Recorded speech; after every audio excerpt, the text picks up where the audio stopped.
guys out there who've been aggravating me now to get somebody to defend men, as if I attack men in any shape or form, which is absolutely fallacious and ridiculous.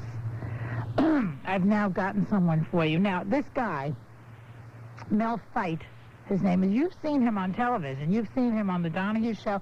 He has long red hair, and sometimes he wears a skirt. Don't you, Mel? That's right, yeah. Today you're wearing pants. Is there... It's cold outside. Oh, so the skirt is like when it's warm? No, the skirt, is, when it's comfortable, sure. But it's also a statement that I make. I mean, I think women have freedom of choice and men don't, and I'm sick of it.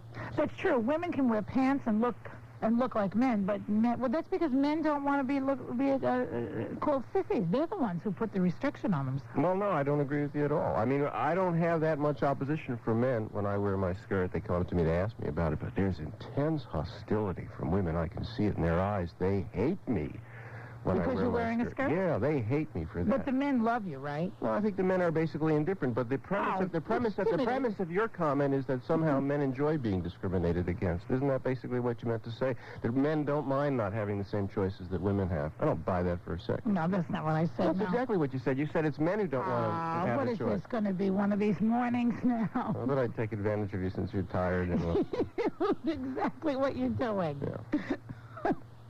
You know that all the gay bashing that goes on in this town is of men on other men, straight guys on gay men. So you can't tell me that it's women who object to your skirt. Well, I'm telling you that that's my experience, that when I walk in public in a skirt, it's women who object to my skirt because, you see, I think they understand what I'm doing. Which is? I'm challenging their special privilege in life, and they hate that. And in a way, the skirt is sort of like a mirror. You see, they see in my skirt their own reflection. This is you. And what they see, this is exactly the truth. What they see in their reflections is hypocrisy and sexism and selfishness, and they hate me for pointing that out to them. Yeah. You ought to wear the pant and wear the shoes so you could see the reflection of your underpants, like the Catholic schoolgirls used to do, and then they'd get yelled at. Remember that? No. See, it's going to be one of those interviews. No, you know, I've gone out with women who, you know, one woman who shaved her head in this Sinead O'Connor look-alike thing, which she said is going to be the new fashion for women in the 1990s, who objects to my skirt. Another woman, I said, look, I won't wear the skirt. Fine, I'll wear pants when we go out, but I don't want you to wear pants. I want you to wear skirts. And she said, what, are you crazy? You got to be kidding. That's the thing I'm objecting to, is there's a double standard. Women take a lot of freedom. Yeah, this is pathetic. But you see, it's not allowed to wear skirts. No, hold on. Stop it. It's not trivial. It's not trivial. I'll tell you why it's an important issue. No, it's not something to laugh at. No, let's not laugh at anything today, Mel. No, let's make it one of these serious, boring interviews. It's not going to be boring. The point is that in this society, women live about 8.5 years longer than men. Men are sicker than women in almost every category of disease, and I think one of the reasons for that is that women have choice to be fulfilled emotionally in ways that men don't. Well, give me an example. I agree with that part. Well, I think that, but that's what I'm doing when I'm making a quote fashion statement. It's not about clothes. It really has very little to do with clothes. I want men to be able to explore the full range of to express the full range of their humanity, which includes softness as well as strength. I totally agree with that, and I also, I've always thought, you know, people say, well, what is the advantage of being a woman exactly in this society? I mean, men have the power, they have the money, they make the big decisions, they have all the jobs, all that stuff. So they don't have to have babies, they don't have to go through childbirth, they don't have to raise the baby, they don't have to worry about birth control, all that stuff. What is the advantage of being a woman? And my answer is, it's a tough one. But the answer is basically that we have, we're more in touch with our feelings, and so we express ourselves, we are able to cry more easily because of that. We're given the advantage to be vulnerable and weak. And you guys are given this, like, John Wayne legacy, and it's killing you. It is killing you. It's killing you, and it's really, it's bad. Well, I think part of the problem is that men try to express their vulnerability. They make those efforts at talking about their weakness and their need for dependency or whatever. And what happens often is that that scares women. I mean, women are not interested in vulnerable men. They don't want a girlfriend for that. They want their men to act like men. And so we men get the message. But isn't we that shouldn't true? take the vulnerability stuff too far. And when we hear that, we back off. I agree with this. I think you have a problem with that. And women are responsible to some extent for their socialization also. Just as men do not like a woman who's rather testicular, if I may put it that way. Yeah, it works both ways. Okay, I agree with you. Yeah. You know, it's going to be a wonderful interview, Mel, because you and I are going to agree on things. No, that's the last thing we're going to agree. Now, let's get to the reason that your publicist sent you here. Well, you had Molly Yard on your show. So? I want to respond to what you had to say. To tell you the truth, I didn't get to hear all of the interview. I want to be honest with you. I listened to part of it. Yeah. I got so sick to my stomach that I had to just leave the room, go to the bathroom and vomit. I mean, so I missed a lot of the interview. Well, you know, when she talked about the oppression of women, I just couldn't take that anymore. I think that, look, let me just speak bluntly about it. Molly Yard says that she wants a society that's non-sexist, in which men and women are treated equally and fairly, and I want that too. But I know that in that kind of a society, a non-sexist society, Molly Yard might now be dead. She might have fallen on some European battlefield and her remains would be 6 feet under the ground, or she might have no arms or no legs, or she might be confined to a wheelchair for the rest of her life, or she might be blinded, or she might be emotionally destroyed. And when she comes on your show, healthy and whole, with 2 arms and 2 legs, not scarred by war and not traumatized by the military draft, and she talks about the oppression of women, that makes me sick to my stomach. Well, it's possible that if there were equality across the board, we wouldn't have so many wars. But, and then she wouldn't be in the ground any more than you would be. Yeah, but see, what you're doing again is you're implying that somehow men are to blame. Wars? No. I never Who caused was it, a war. Sappho during the Greek dynasty? I never started a war in my life, and neither did most men. But I'll tell you about men's experiences with respect to war. If you want to know that, you should take a trip down to 23rd Street and 1st Avenue here in Manhattan. That's where the VA hospital is, and you can walk around and you can see the mutilated and maimed bodies. Those are men's bodies, and that's male pain, and that's male anguish. Did you know that about 1/3 of the nation's homeless are veterans? And although 59,000 What does this got to do with women? Men are the ones who started. These men did not start the war. The men who are on the street homeless did not start the war. Of course not. I agree with So when that. you say that men started the war, you're talking about... I'm not talking about these men. You're talking about a tiny, tiny, tiny percentage of men. What does it matter if you were forced to fight? I see your point, but what is the gripe with if you were women forced, here? because when Molly Yard talks about the oppression of women, to me that's sickening. She benefited from the sexism in this society, maybe with her life. That is a totally circuitous thinking. If men are starting the wars and they are the ones who are fighting the wars, what has Molly Yard got to do with that? Molly Yard and other feminist women go around the country, maybe with her very life, maybe certainly with her health. I mean, 2 million American men have been killed or wounded in combat in this century, and many of them were forced against their will to fight. It doesn't make any sense to say in those terms that women... But they started it. No, those men didn't start it. See, that's the point I want to make. Those men did not start the war. Look, those men may have started it, but no women started it. No, but those men were victims. Can we agree on that, that the victims were male? Are you going to disagree with me on that? No, they were the males, but the victims were males, correct? Yes. Somebody wrote a letter. We can say that those men were oppressed, can't we?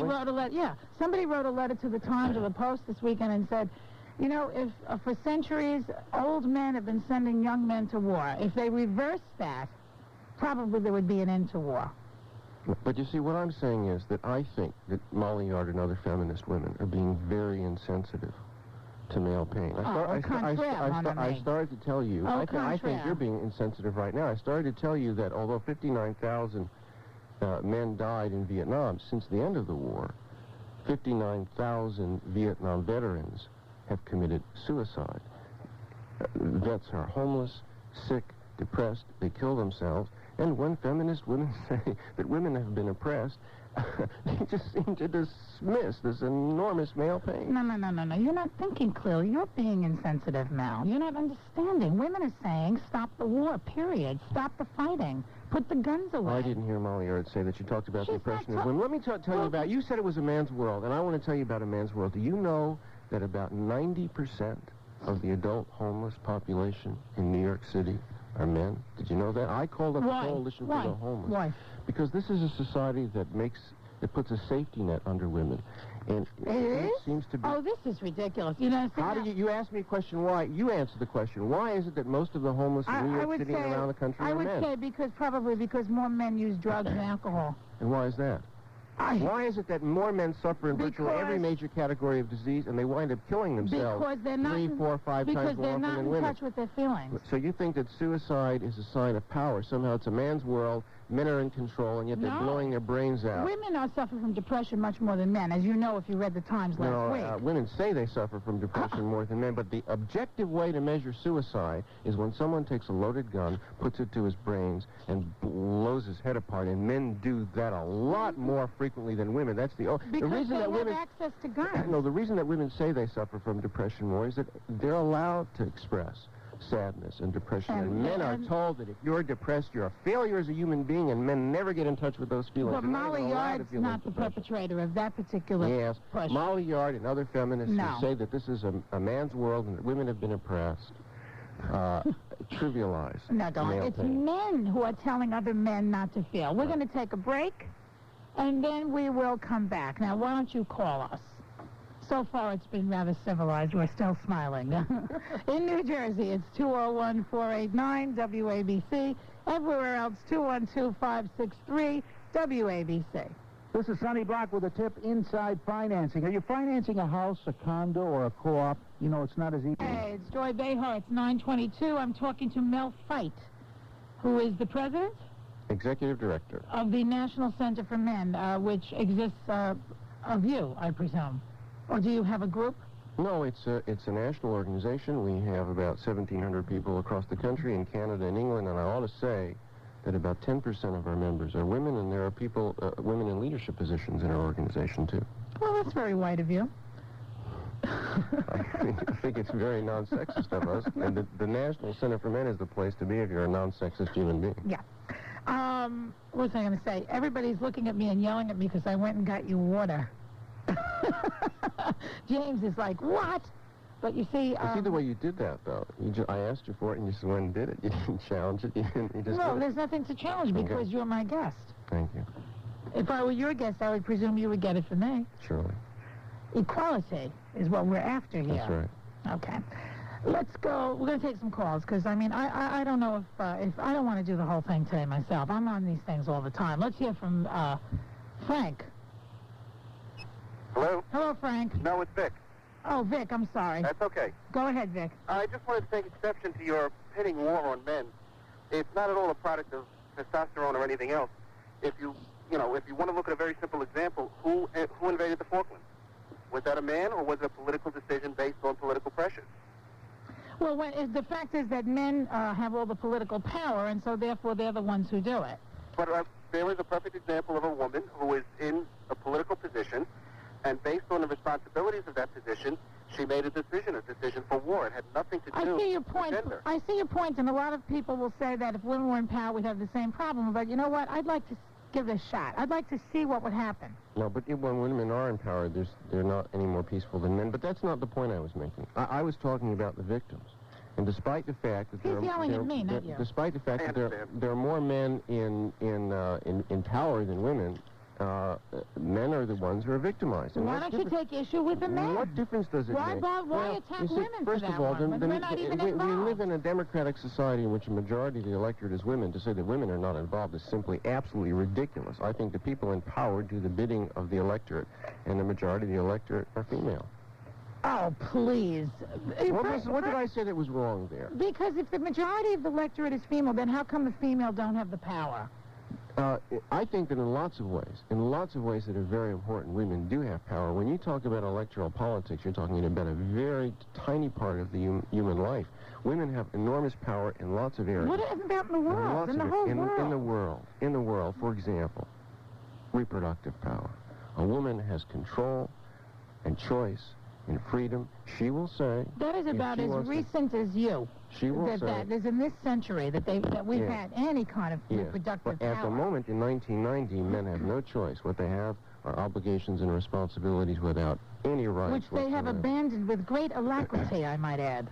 No, I think that's just ridiculous what you said. The fact is that men are forced into fatherhood in ways that women could never be forced into motherhood. The law is extremely sexist in this regard. But I'm sure that you in your group will be wanting to take abortion rights away from women, right? No, but we're saying, I'll tell you what we're going to do exactly. We're going to go into federal court to say that a man should have the right to say no to parenting, because that's exactly the right that a woman has, that a man ought to be able to sign off on his rights and his responsibilities to an unborn child and say, I want to take control of my life. I want to say when I'm going to be a father and how many children I'm going to have and when I'm going to have them. And if a woman wants to have an abortion, if she wants to make a choice, fine. That's her choice. She should be permitted to make that, but then she should be responsible for a choice that only she can make. That's going to be our position in court.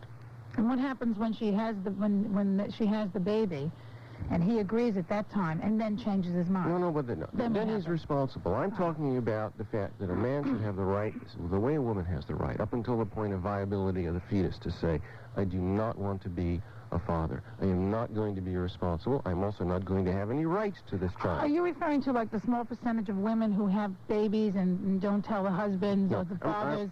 And then just go ahead and have it, and then the father is stuck with the responsibility? No, I'm talking about the growing percentage of paternity suits in this country because there's no public money to pay for unwanted children anymore. So the authorities are vigorously enforcing these paternity statutes. And a lot of men find themselves in situations where they did not want to be fathers, where there may have been an agreement with the mother. We're not going to have kids. And the mother feels her biological clock ticking away, decides to have a child, and that man is then held financially and emotionally responsible for a child he never wanted. That's wrong. In a society where women have choice, men ought to have choice also. Well, you have a point there. Okay, let's go to Audrey from Sag Harbor. You're on WABC. Yes, Joy. I've served 20 years in the military service, but that's not my reason for calling. What bothers me when I hear all of these men talking about how only men suffer in wars, I never understand why no one brings up the fact that women produce the men who suffer in wars, and the suffering of losing a child or seeing a child maimed or hurt, etc., must be beyond any feeling most of us can understand. What do you say to that? Well, That's absolutely true. I have another thing to say, however, that when wars are fought, men get shot, women get raped, tortured, burned, lose their homes, lose their husbands, lose their children, lose a great deal. And to lay it back and say that women do not pay a price for the things that Joy is right, maybe women in charge could do better. Maybe not. Give them a chance. We haven't learned a lot from what they've done so far. Mm-hmm. This is exactly the sort of thing that gets me sick and makes me want to throw up. You can get sick all you want. Recognize the truth sometimes. No, no woman in this country has ever been drafted and forced to fight. No, but we had plans in the Second World War to do just that. No. Yes, we did. It's a fact. Go look it up. I'm sure that there's a fact that there were plans to draft women. No woman has ever been drafted. And so what? So what? Yes. No man has ever given birth to a child. First time I've ever really been speechless on a radio show. So what? I'm talking. You know what you got to do, caller? Come with me to Washington, D.C. You and I will stand at the Vietnam Veterans Memorial. And we'll stand at one end of that wall, and together, let me finish what I have to say. Let me finish what I have to say. Together we'll stand at that wall, and we will read each and every name on that wall, 59,000 men's names, and we'll think about each one of those people. And it'll take us days or weeks to read each one of those names, but when we finish, you might have a different view of sex discrimination.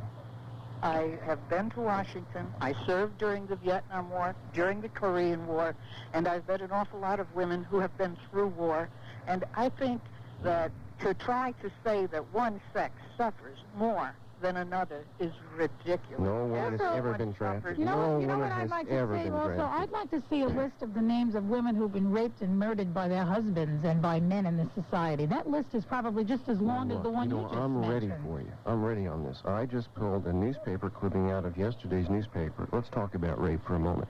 This is one of many cases that are surfacing recently of a false accusation of rape. It occurred at... the exceptions to the rule, Mel. Do we have to go into the exceptions You know what I want to tell you?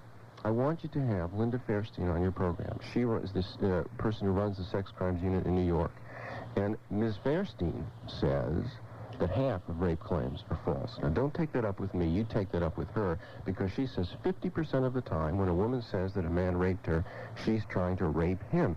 But I want to justify the other 50%. No, but I want to ask Joy a question here. This is a woman who made a false accusation of rape in a school in the South, and the reason she did it was she's quoted in the newspaper as saying she wanted to, quote, highlight the problem of safety for women. So she falsely accused a couple of men of rape. Now, what do you think ought to be done to this woman? See, this is my question. No, but I'm saying it's not an exception. I want to know what penalty should be prescribed for a woman who falsely accuses a man of rape. I want an answer to that question. Whatever the law requires. Well, what do you think the punishment? No, what do you think? What do you think? She should be killed?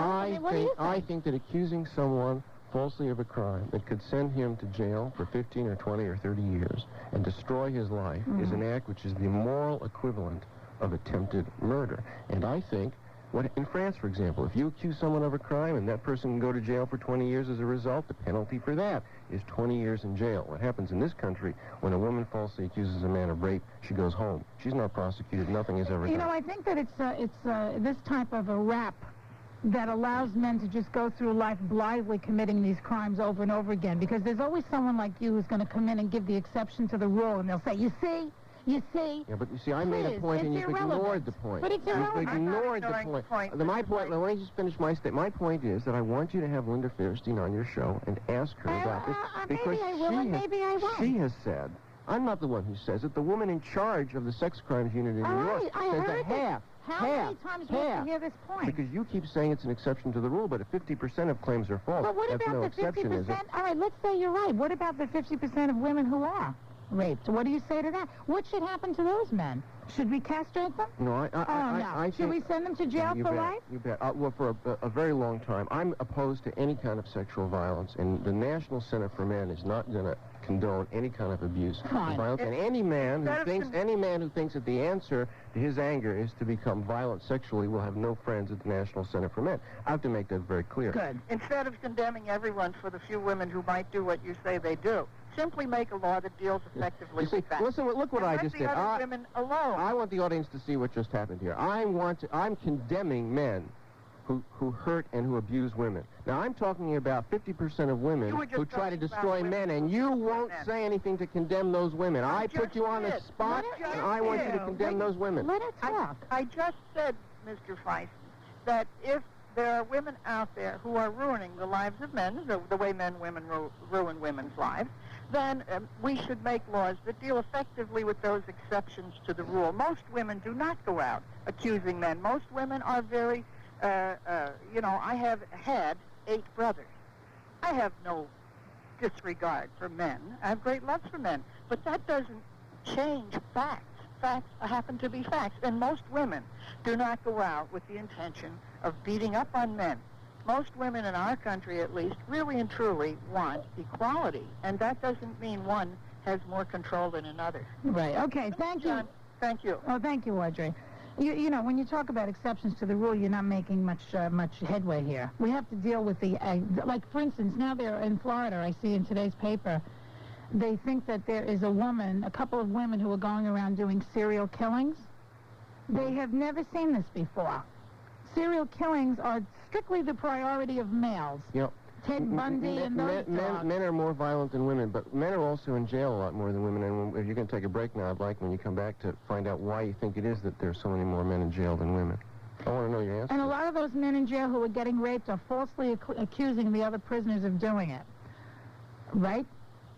No, I want to know why it is that there are more men in jail than women. Because they commit more crimes. What do you mean? What kind of a question is that? No, because why do you think that it turns out that there are about 25 times more men incarcerated than women? What is there about our society that has that kind of a result? You tell me. You seem to be baiting me to get the answer out of me, so what is it? No, I think it's the same reason why blacks are in jail more than white people. Because? Because blacks are oppressed in this society. There's a lot of racism. And incarceration is and men are more oppressed than women in this society? I think incarceration is a symptom of powerlessness. Would you agree with that about blacks?